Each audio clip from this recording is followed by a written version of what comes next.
Assistant commissioner شاہ Faisal town نے بلدیہ کورنگی کے محکمہ انسداد و تجاوزات کے تعاون سے ملیر بند پر تجاوزات کے خاتمے کے خلاف مہم چلائی اور مہم ضرور چلائی، لیکن ساتھ ساتھ بلدیہ کورنگی کے محکمہ انسداد و تجاوزات نے تجاوزات کا سامان اٹھانے کے بجائے باڑوں کو آگ لگا دی، جس سے علاقہ مکین پریشان ہو گئے کیونکہ گھروں میں دھواں ہی دھواں تھا اور اس کی تپش پر لوگ باہر آ گئے۔ علاقہ مکینوں نے اس حوالے سے کیا کہا، سنیے انہیں کی زبانیں۔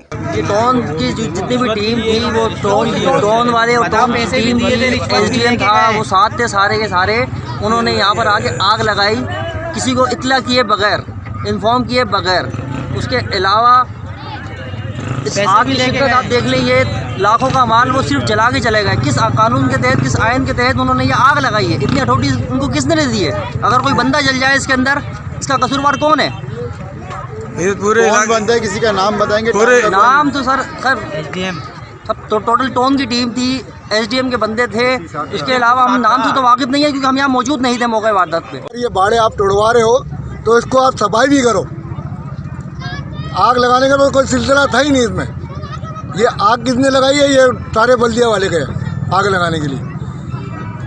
یہ ہمارے گھروں میں تپش آ رہی ہے، تبھی جا رہی ہے۔ اور دوسری بات یہ محلہ ہے ہمارا، آبادی ہے، یہ بندہ مر جاتا، کوئی کھناتا کھاتا کوئی حادثہ ہو جائے تو اس کا کون ذمہ دار تھا؟